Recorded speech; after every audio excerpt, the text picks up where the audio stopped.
it's Rebecca, and welcome to Returning, a podcast to return to yourself and the wisdom within. I'm so glad you're here with me. Thanks for returning. Today I am returning with my friend Pearl Lowe. Pearl is one of the most creative people that I know. She's an author, a singer, but she's probably most well known now for her amazing, daring vintage interiors, which is actually how I met her, and her gorgeous fashion business.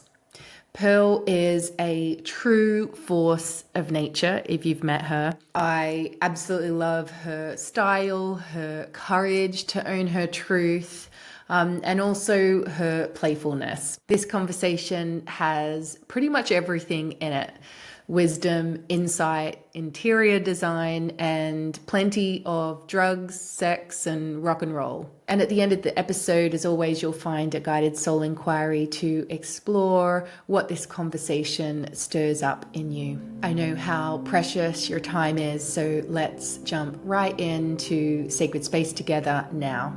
In the center of your heart, imagine a beautiful flower and invite it to open petal by petal now, revealing a light in the middle. This light is your soul, the wisdom within. Invite it to step forward now, and acknowledging the custodians and keepers of the land where I am and where you are too. Beautiful, let's begin. So good to have you here, Pearl. Oh, thanks for having me. I'm very excited. So good. I know it feels funny that you're just down the road and we're online, but this is something new for us. I know. It's the way forward. Totally. And I'm very inspired by your background. I don't know anyone in the world who changes their decor and their house more than you. I know. It's so I drive everyone mad. I think in my family, no one else. But yeah, I just get a little bit bored. Or if I think things that are sort of jarring at me, sort of like if things are just not right, then I think I've got to change it, or I'll buy a piece of furniture and I'll put it in a room and I really want it, and then I'll have to change everything for it to go with it. And have you always been like that? Because I know you've got such a creative mind, and you've got such an eye for colors and vision and how things go together. Have you always had that in you, or is it something that you've developed over time? No, I've always had it. And I think, obviously when you rent places, sometimes you're not allowed to express that. So mine's always been in the home. I've always kind of got really inspired and thought I'm going to do this, and so it was quite frustrating for me when I didn't have any money and I was renting these kind of bed sits or whatever, and I was just kind of like, just want to and so I would paint things, and then the landlord, when I left, I'd have to repaint it, so it was a bit of a pain, really. So it's great when we first were able to buy a house. We bought our first house in Camden in 96 or something, and that's when I used the house as a canvas, as a sort of as my art piece, but we painted the room 12 times before we left, and I think we were only in that house for 3 years. Oh, I love it. And I was saying to Craig, my husband, anyone who doesn't know, how much I love seeing you and Danny, your husband, just kind of talk back and forth, especially the way he just kind of laughs off the fact that you change the house all the time. I know, no, he gets a little bit, I think he's obviously we've been together almost 28 years, and I think he gets the point where he's like, okay, but I really like the way that room looks, but it's fine if you really have to change it, so it's just sort of, he's like, if you really, really want to. And it's not really, it used to be about the money, but now it's more about the pain, kind of the disruption that it causes, all the kids have to move out, or, all that kind of thing. But yeah, totally. Oh, and so for those who don't know you, or even people who do, can you think of a story or traits that you had, like growing up, like as a little girl, that kind of showed who you were as a person? Because I'm just really fascinated with like these parts of us that like we come in with, like from a Yeah. soul level, versus like the ones that we learn. Yeah, I mean, I've been doing a lot of thinking about my childhood recently because um, I don't know if you know, but I've been recently diagnosed with ADHD, and Mm. that's kind of made me because I'm very much I know you are as well, very much a person that lives in the moment, and I try and leave the past behind, and the future hasn't happened yet, and try and stay present. But what happened when I got diagnosed with ADHD, it was like I had to start thinking about me as a child. Like I had to kind of go back and go, okay, have I always had it? Because lots of people say, oh, I think it's the phones and computers and, social media. But I definitely had ADHD as a kid because, and when I think about me as a child, it was very, I was really into my bedroom decorating. I was always changing things. My mum said, like, in the middle of the night, I would get really angry about the way that my room looked and that I would just get all my drawers out and she'd sort of in the morning everything was spotless, so it's just kind of I'd rearranged everything and changed my bed around and so those kind of things have definitely come with me and obviously a big part of who I am. And also she had some friends who lived in the country and I was obsessed with going to their houses. So I mean she had this one friend who had a house in Really? yeah, she had this one friend who had a house in Ascot and I was like lying on the grass and I was saying, Mum, I don't want, please don't, can we stay? Like I don't want to go home. So I think I loved the countryside Oh, even then because I grew up in the city. I grew up in London. So wow. so Yeah, um yeah. so that's interesting, isn't it? That you just think, well, actually, I'm still the same person. I haven't changed. Oh, that's so interesting. Yeah, I find that so fascinating because I think a lot of people who have ADHD, or I think we're all on the spectrum in some capacity, but ones that are further up that end, from my experience, tend to be like amazing creatives, and like they have this ability to like hyper focus, and like sometimes actually like following through can be hard for some. Yeah. But I know that you are an Aries as well, so you've got that fire, which I think probably like just like makes things happen. But I just think it's interesting the way you described that, like when you were a girl, like with all the like feelings that you were feeling, and then like changing your physical surroundings to kind of like make things more balanced. Is that kind of like what it felt like? Like you were kind of like moving energy, or Yeah. was it just like a vision you had? A vision, definitely. I think that I was, it's really hard because my mum was very confused as to, I would come top in history and English, but bottom in maths and chemistry and the subjects that I wasn't, interested in. But I was Mm, incredibly creative, um, but not in a obvious way. So I think that's the difficult thing when you have a creative brain. You think in pictures. You have a sort of an ideal of how you want an idea of how you want your life, but you're not. There isn't anything you're incredibly talented at yet. Do you know what I mean? Like I know that sounds it sounds hard. It's hard to put into words, but so my mum always thought I was very well, I lazy. think also like within a system there's nothing you're good at, but yeah, when you're there's so much more to discover. But yeah, sorry, Yes. you go on No, what you no. were Well, saying my about your mum. parents, so my brothers are both lawyers, and they got first in their degrees, and they were so super bright. And I was like the black sheep of the family because I was this creative, and I was just told I was lazy all the time. Like you're just so lazy. But I didn't find the thing that I really loved until I was much older. And that's what I think is quite hard. But you are right. I mean, people with ADHD are usually like artists or kind of they're very full of life, aren't they? They're kind of, but they're just um but they haven't some if you haven't sort of found what you're really interested in, it's quite hard. Mm, mm, totally. And do you feel like like with those ADHD qualities, like do you feel like you just always had them, or it was something that developed over time, or like it's just like your nature, like to be a creative and all of that? No, I definitely was born with it, and I definitely, I my brain works really fast, and I got I've myself seen in. Yeah, it.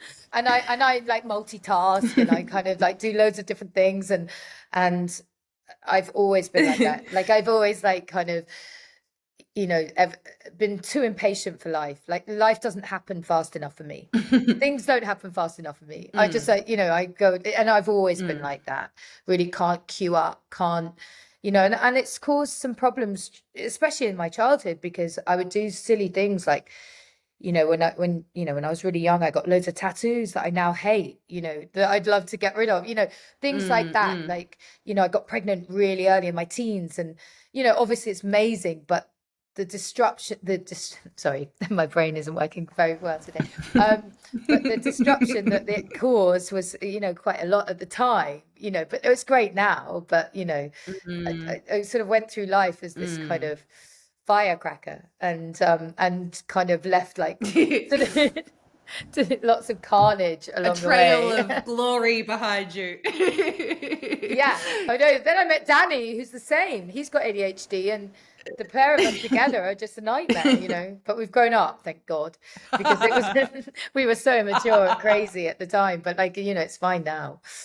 Oh Yeah. my God. But it's so like seeing you guys together as well. Like you both have like you're like such a like child playfulness about you, which I think is like such an amazing quality to have. Like I know like all of my teachers talk about like the aim of life is to die while still fully living, and to basically like regress to be like a child. And I Yeah. think that you guys like have that like what are they, is it called the joie de vivre or vivre de joie or whatever Is it is?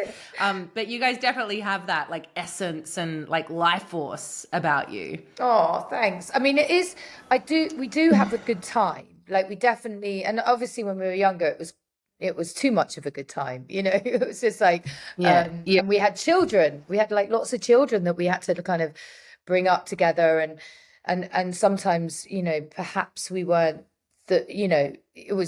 we had great fun with our kids, but like there wasn't structure, in this system. We were kind of, Yeah. I guess now we're really good friends with our kids, and it's great, and they understand. But at the time, perhaps they might have wished, a couple of them might have wished they had a bit more regimented, and probably, parents, like kind of ones that could kind of be a little bit more disciplined and things like that. And do you, so you're a mum of, is it 4 or 5 kids that Four, you have? four, yeah, just four. Four. And so you're, yes, that's a lot. So from you, like, seeing them and like them be born, and when like you've met both of my kids like when they've been very very little, and from my experience of two, each of them like just had like a uniqueness about them, like just like an energy that you can't explain. Like he's got like a depth to him, Yeah. whereas Goldie's like playful. And could you see that in each of your kids, like just the soul versus like the upbringing? It will change, because I thought each one of them, when Hmm. they were born and toddlers, they've turned out to be completely different to how I thought they were going to be. Really? It honestly, like, Betty was so quiet. She was just a really good baby. And then she's a force of nature. She's the strongest person I've ever met in my life, and and yet she wasn't like that as a baby. You wait, it change.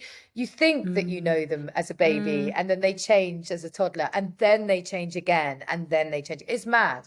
I mean, now, like Alfie used to be, our son Alfie was such an awful toddler. I mean, but now I know him. He's the kindest, warmest person I think I've ever met. And he's so mm. kind to, like, now I go out and people go, "Oh, your son Alfie's so lovely. What a lovely boy." But when he was a toddler, he used to go away, hate, I hate you, don't look at me. And we used to not get invited places because if we had Alfie with us, because he was just so Oh, bless. sensitive, and he just didn't he didn't like people looking at Mm. him, and he was just and it came across as rude, and like he was a brat, but he wasn't. He was just so, he's so sensitive that he just needed his space, and he didn't like certain people, and Mm. it's funny how it changes. Mm. Okay.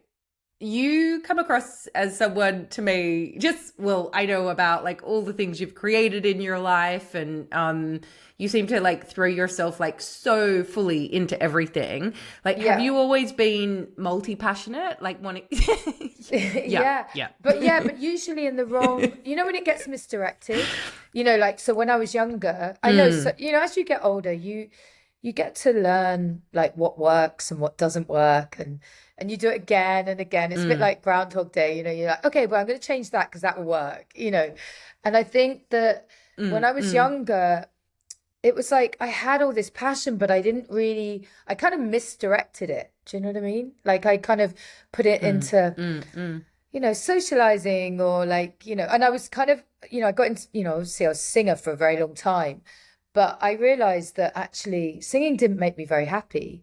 It kind of made me really depressed because it wasn't using my creative brain. I was literally getting up on stage for half an hour a day and singing, and that was it. Like it was, the only time I ever really enjoyed it was when I was creating the album sleeves or the photo shoots, or, I was Yeah, styling the right. band, or, but yeah, And what do you interest. think called you to be a singer or performer then? Like, was there something that you did get from it, or was it was it something that you just fell into? Um, Yeah, I have got that side to me, which is kind of a bit of a show off. And I like to kind of, get up on stage and dance. And, I used to go to nightclubs, and I'd be up on the stage with the DJ. I kind of have that in me. And I think that what I loved is, I love performing. It's great.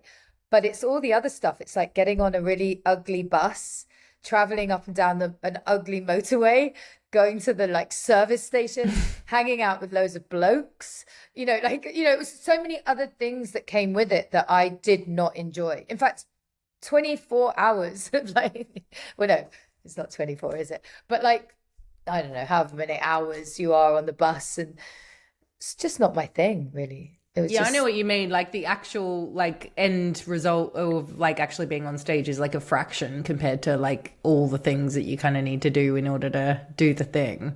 Okay, so was there like a point? Well, because I know you've spoken as well about like how many years sober are you now? 18.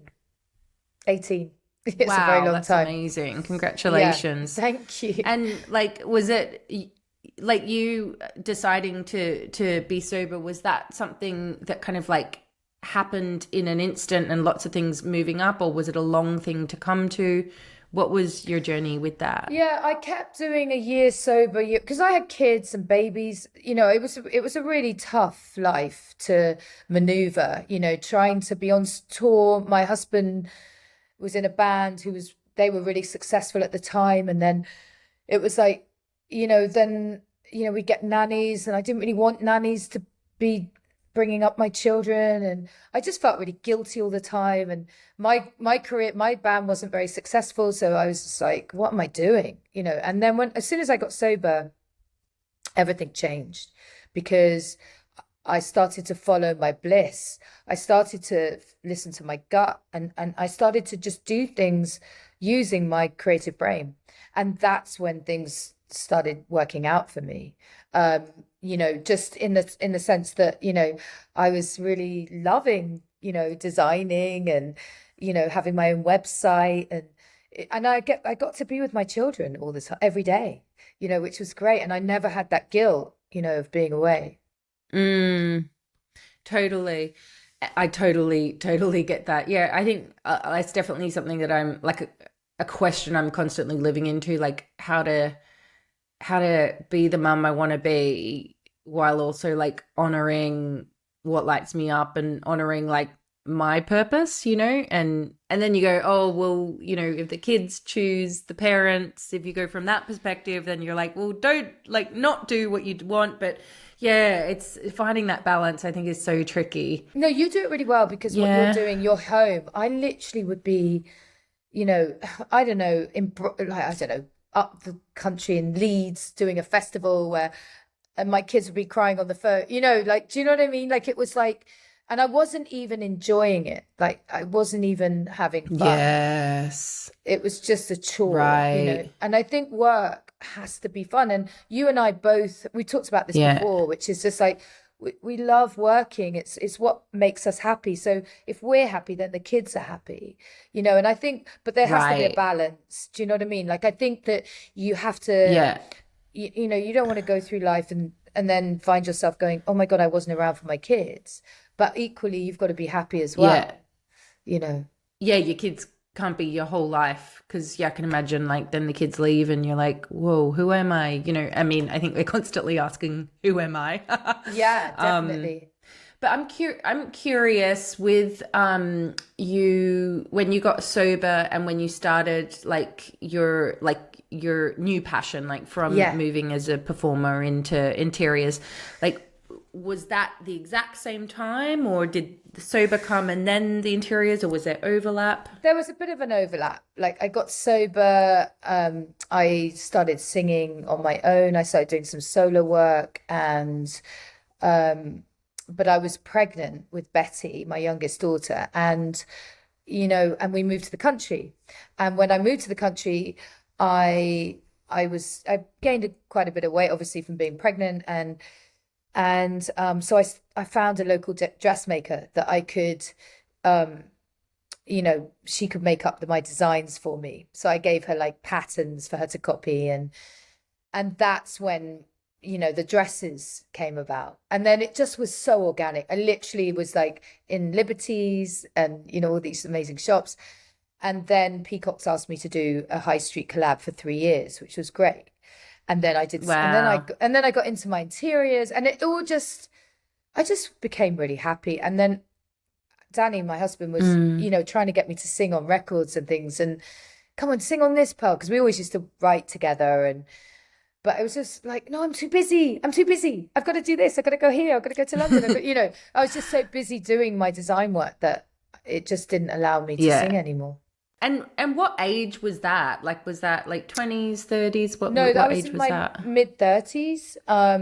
So mid-30s. Yeah. And I tried to get sober, I'd say from like late 20s, because I've been a wild child. I was like in London going to clubs when I was 14, 15 years old. I was one of the original wild childs, so by that time I was like, I am old. I've done it all. I don't need to go to another party ever again. Do you know what I mean? It just got, you've had the 10 lives in one. I have lived multiple lives. I don't need to do this anymore. If you were to track back, like, do you have like a first awakening that you had, or a moment where it was like you felt a deeper connection with spirit, or like that wisdom within? Yeah, I mean, I've always had a very deep connection with spirit. And when I was very young, I got into tarots, and I went and did a 6-week course in Covent Garden, and I started reading tarots for people.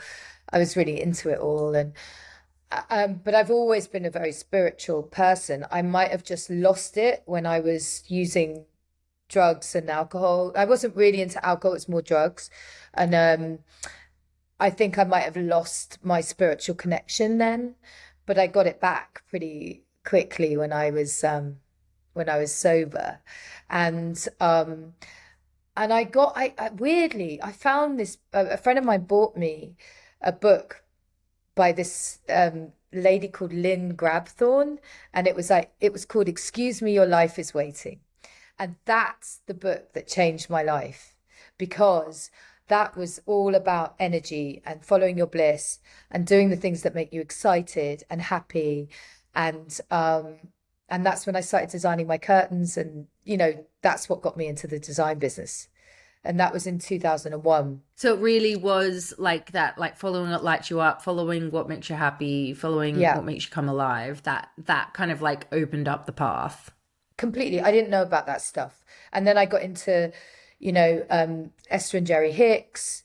And I found them, and I thought their work was unbelievable. I used to go to their seminars, and it just resonated with me. I didn't know about this stuff, and now, it's hard to do it on we've talked about this before. It's very hard to do it on a daily basis. I mean, I haven't got that kind of brain. I have to read things all the time, or listen to podcasts, or get in the car and, put on one of my iBooks, but it that stuff works. If you just have a goal, you follow what makes you happy, you let everything be, because I'm quite a control freak, so it's quite hard to just let life just happen. But it's great when it does, when you just trust, when things don't work out and you think, oh my God, why didn't I get that job? And then you go, well, because obviously I'm not meant to, and then that's when you find full happiness. Well, yeah, I think one thing that I would say about you, or one of many things I'd say about you as being like such a gift that you have, is you're definitely amazing at connecting people. Like, you're such a connector. Like, yeah, I don't even know if you know this, but I've got a friend, Anya. Do you know who I'm talking about? Or you might not even remember meeting her. She's a director, and I was in Australia, and I got this email saying, I was just in a steam room at Babington House, and Pearl Lowe said I should get in contact with you if you live in Glastonbury, and she's turned into a really good friend. Oh my God. And so many people, and you definitely have that amazing connector ability. Have you always had that? Like, I can imagine you even younger going, oh, you two have to meet, yeah. Have you set up marriages? Yeah, I've done all of that. Sometimes, I get guts on people, and I love putting people together. I like making people happy. So like, it's really nice when it works out, like you and your friend. But like, I have done that before, where I've like set people up on dates and they've got married and had a kid, and I've done all of that. But I think it is that, I like making people happy, I think. And I think that's why ultimately I really feel like I need to be a vessel with this ADHD thing, because it's been a light bulb moment for me in my life. The biggest one so far is knowing, because I did this online test in lockdown with my friend. Well, I was with my little bubble, my best friend, my husband, and we were just doing it. No, seriously. And we all just did this thing on Attitude magazine. It was like, and I was like the highest one. And I was like, I never thought of myself having ADHD, because I'm quite a relaxed person sometimes. You know what I mean? Like, I don't go for like loads of running, or, like, I'm not that sort of person. And so I thought that the other two would have been much more ADHD than me. And actually, I've got it the worst. And so I feel like that's really helped. Well, yeah, and I think you and I have spoken about this, that like they say that often with women, we mask it a lot more. Yeah. It's like we kind of control it a lot more, so it doesn't seem like it, but yeah, deep down, yeah. Yeah, and also that's because we interesting. have pregnant, yeah. But no, so I feel like I need to help people. This is what I love. I love helping people. Yeah. So I keep talking about it. Good.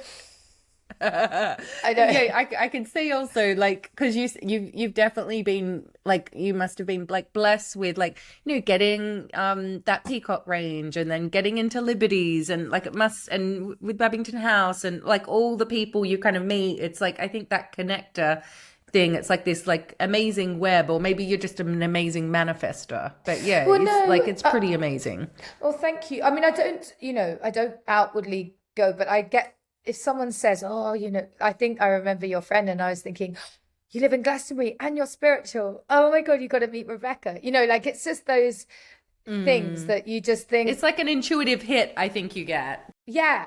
And you just think, oh my God, I know what will sort your life out. And sometimes it's really annoying because, like I gave this amazing carpenter to a friend of mine, and she's had him in her house for 4 years and I can't get him back. like there's just things like that. Like it's just like, oh God damn it. Like I want to use him again, but Yeah, then yeah. I'm never going to change. I'm never going to change. So it's whatever. Yeah, totally. And so, okay, I want to ask you, this is something I ask everyone. Do you have a regular spiritual practice or a morning routine, and it's fine if you don't, if your routine is not to have a routine, but do you have something that you do every day or something that works to help you like connect in with yourself? Yeah, so I did do TM meditation. I learned it, and but I don't do it all the time. I know some people do it every single day, but when the problem with having ADHD and being a busy person, like sometimes you just can't fit it in. Do you know what I mean?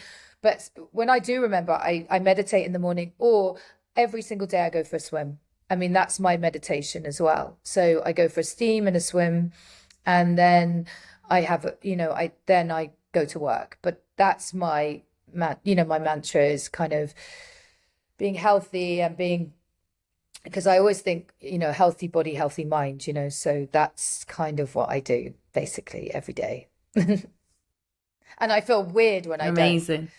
And I think sometimes I Yeah. meditate when I'm swimming, basically, Yeah, right. So it's a moving meditation.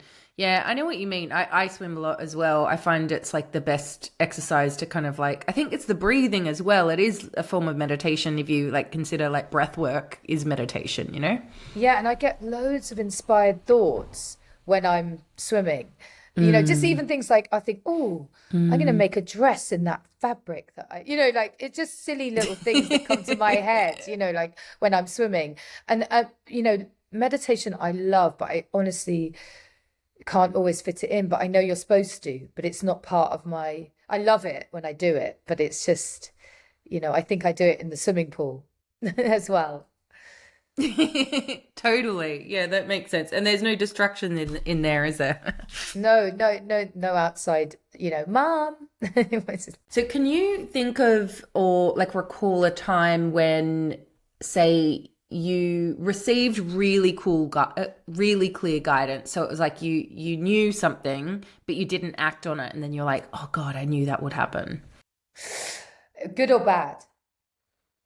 Like good. Either. Oh God, I've had quite a lot of bad ones.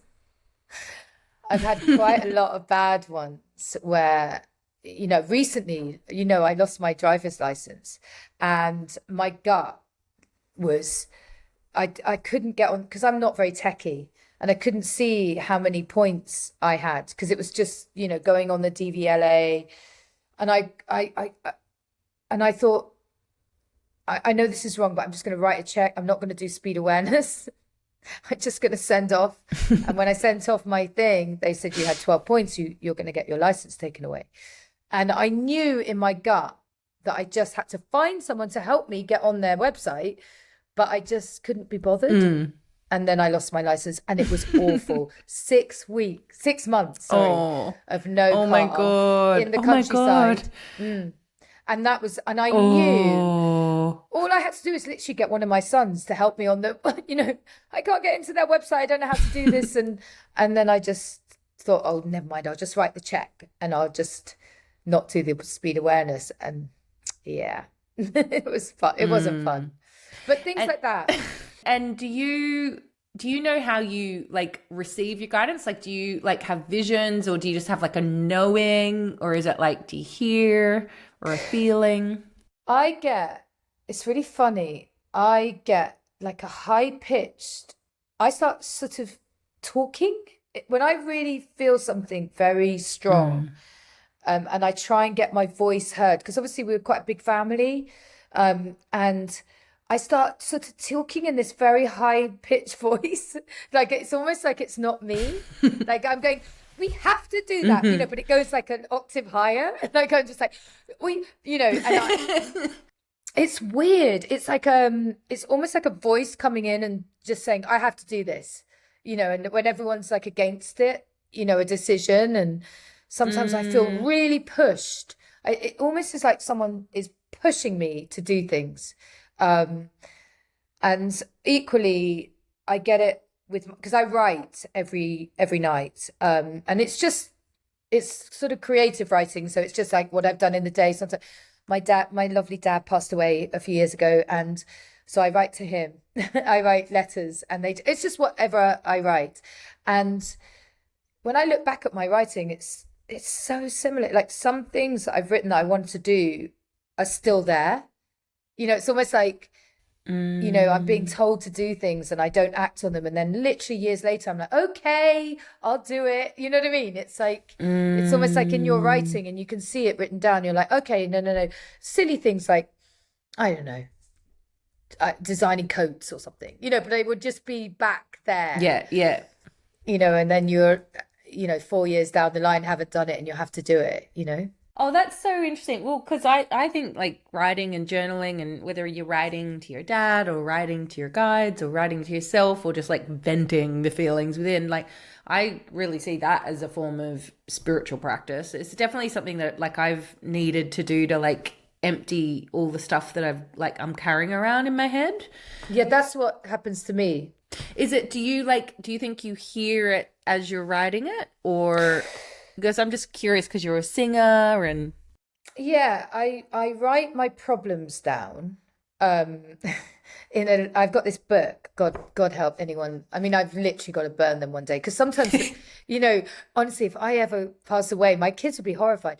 But you write down like every annoying what a crazy thing. Woman. Yeah, you're just like, you sit there and you're just like, oh my God, today, like, my neighbor told me off for like, the dog pooing in her garden, whatever. But it's like, it's so crap, but like, it really annoyed me. But you just want to vent, it's a lot of it's nothing, and once it's written down, you're fine. It's just the sort of things that you don't, that you want to get rid of out of your head. Or equally, it's like things that you can't, that you really need to kind of, sometimes it's like things that I can't work out, like, when there's a problem. So it's really interesting. I have a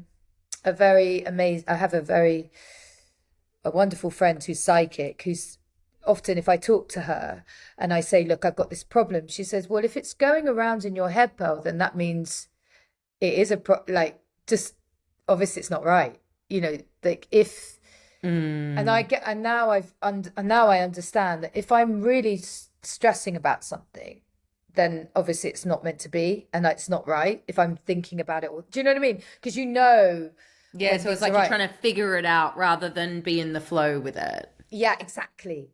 So it's like if something's bothering you and it's going around and you can't sleep and everything like that, then it's wrong.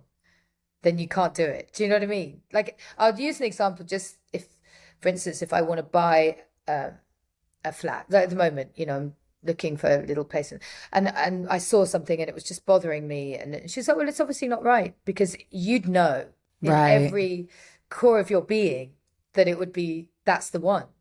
And if you're like thinking, is it right? Is it not right? Is it right? She's like, then it's wrong. And that's been really interesting as well. Right. Because I now go, okay, don't do it. Yeah, you either know or you don't. And yeah, that makes sense. And especially like knowing you as well, more than the average person, I feel like you have like the certain knowing when you know. I remember buying a house quite a few years ago, and my gut was like, I don't want this house. Like, I knew it was wrong, but everyone around me convinced me to buy it. And we got in there after a few months. I was miserable. It was a lovely house, but it just was the wrong energy for me. And I was crying every day. I didn't work for 6 months. We put the house on the market, couldn't sell it, had a horrible time. And I thought, my God, why didn't I just listen to my gut? I just didn't listen. And that was a big lesson for me, because it cost us a lot of money. We did eventually sell it, but we had to lose money on it. And it took me out of work for about a year because I was so depressed I couldn't create anything, Right. Like other people might just go in a house and it's fine. But for me, it's all about the energy, and it was just the wrong energy. Yeah, energy and surroundings. Yeah, so true. I so agree. Yeah, I've got examples like that as well, particularly with like, home and houses, like, if the surroundings aren't right, it's like it just kind of, yeah, maybe some people it doesn't affect so much, but yeah, I so hear you. I mean, that's a good story of like trusting your intuition versus not, and then being like, nah, I'm going to trust it from now on. And so I've got two more questions for you. One of them is, so this intelligence, intuition, God, the sacred, like, what does that mean to you? What does the sacred mean to you? Yeah, it's a funny one, isn't it? Because I definitely like, everyone has their thing, and mine is source. Like I believe that there is source. Like I believe in something, whether it's someone within me or around me. I haven't managed to sort of figure that out yet. Yet. But I feel very protected. You mean you and haven't looked worked after. out the meaning of life? No. I mean about source, because obviously, I'm agnostic. I don't believe, I haven't got a religion. Like I don't believe in religion. I've always been like that. If there was a religion, I think if I did believe in a religion, it would definitely be I'd probably follow a Buddhist practice, because that's the closest to how I feel. But I don't follow any religion. So what I have is a source of a sort of inner being, or that I talk to, or that I believe in, and that I can, and when I'm feeling really good, that inner source or that source is around me much stronger than when I'm feeling bad. When I'm feeling bad, I can't connect into source. But when I'm feeling really good, then source is right with me. And I feel comforted by that. And I believe in the afterlife. And I've got I know I should probably know a bit more about it, but that's just my thing. No, I think you sound like you know a lot about it. I was joking, like who knows the meaning of life? It's like literally the biggest mystery there is. Well, no, of course. But I do, when I feel really good, like I feel like I know everything. Like, like I get guided. And life, life isn't easy. You get bogged down with the everyday, the ego, because I'm trying, as I've got older, I'm trying to get rid of my ego and live a much more spiritual life. And that means, hardly going out, like reading lots of books. Do you know what I mean? Like it's really, and it's really hard in our world, isn't it? Like, because there has to be a bit of ego in what both of us do. It's sort of, do you know what I mean? Like it's kind of totally. Well, the willpower is the mind. Like it's like I don't see ego as bad. It's just, I think for me it's like connecting in with whatever that part of us that's guiding us, whether we call it source or intuition or soul, or the words, like there's no one word, right? No. But connecting in with that, and then I kind of like try and remind myself to let that part of me make the decisions, and then get my willpower and my ego to kind of like make it happen. Yeah, that's a really good way. I think that's the perfect way. It's just sometimes that doesn't work very well for me, because because like so for instance, last year with the summer solstice, it was a really spur of the moment thing. I just said to Betty, like, let's go and watch the sunrise. Let's go and watch the sunset at the Stones, the Stonehenge. And it was the most beautiful thing I've seen, like one of the most magical days of my life, where there were all the druids and they were singing and, playing flute. And it was the most special thing. And I thought, gosh, actually, this is how I want to live. Like this, but obviously that's, you can't have that every day in your life. And then this year I got the day wrong.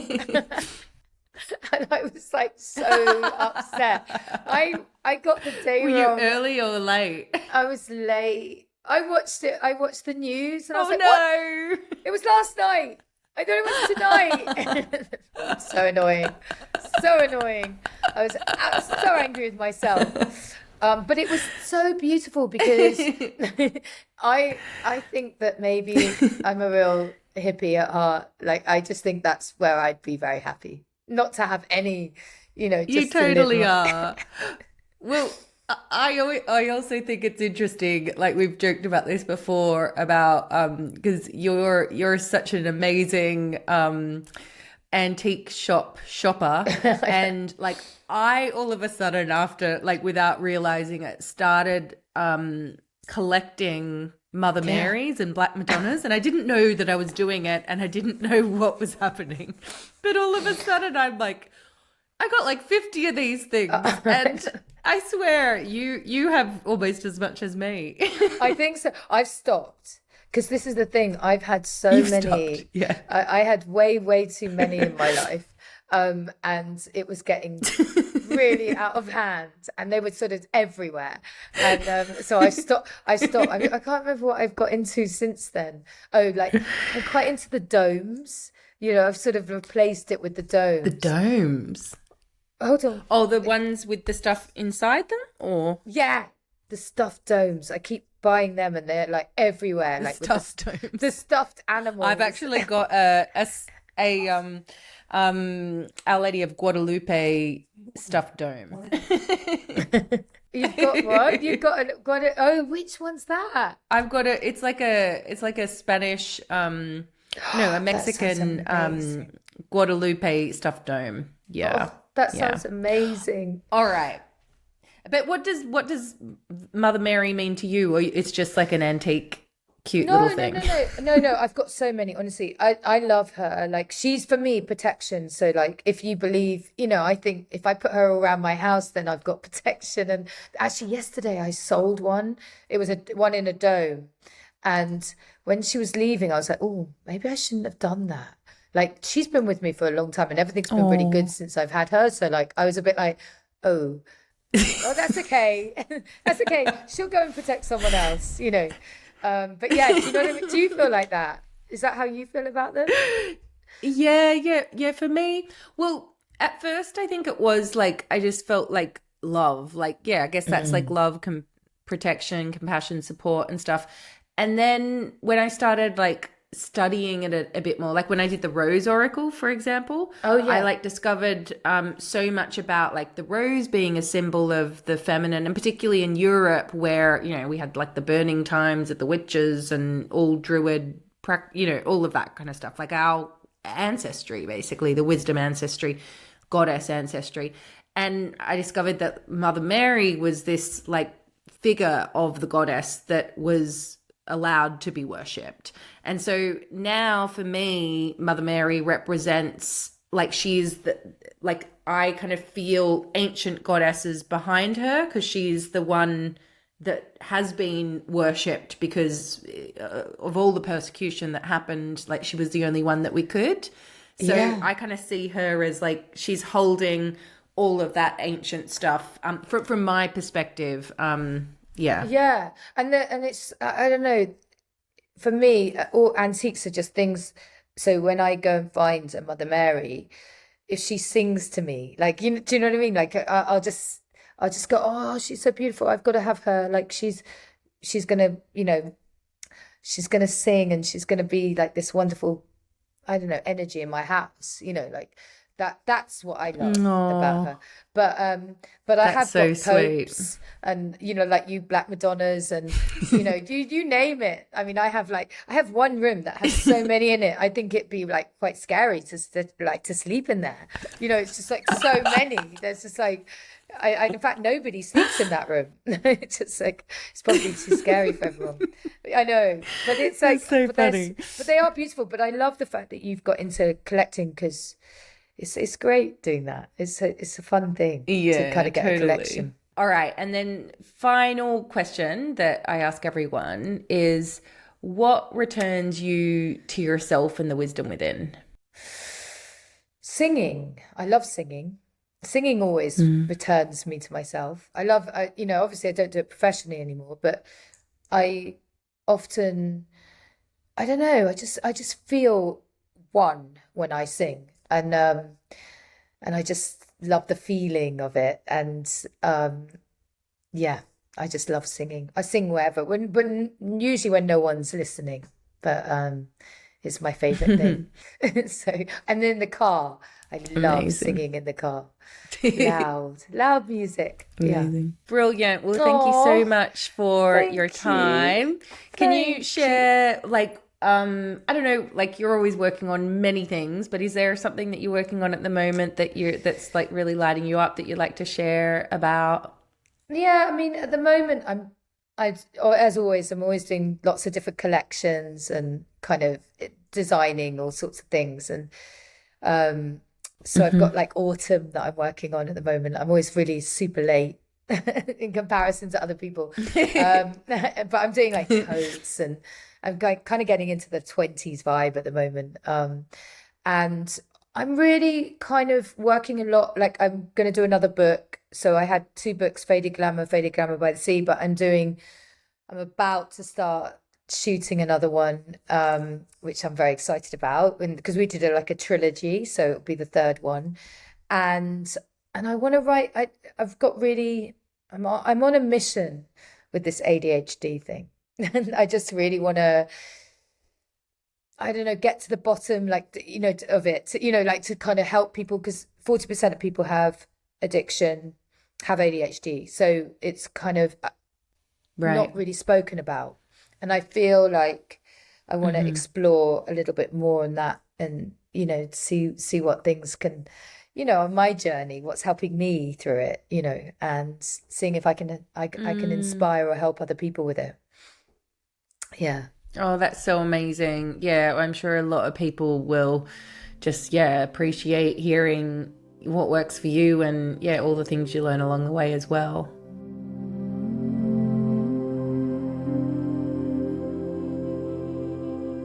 Soul inquiry is a practice where we enter into a direct dialogue with our inner self, our intuition. I personally like to journal my answers as I find I like seeing them written down in black and white, but to feel free to do whatever works best for you. So today's soul inquiry prompt, inspired by this amazing, passionate conversation with Pearl, is: what is your passion calling you to do? What is your passion calling you to do? What is your passion calling you to do? And now it's time to commit to a grounded action. So, what is one baby step you can take in that direction today? And let's all share a deep breath together as we close this sacred space we've stepped into. I'm so grateful for you being here. If you'd like to keep returning to yourself and returning here with me, then hit subscribe. If you love this podcast, leaving a review or a 5-star rating really helps me and other people to find it too. You can find the show notes, as always, from today's episode over at rebeccacampbell.me/podcast. Thanks for returning.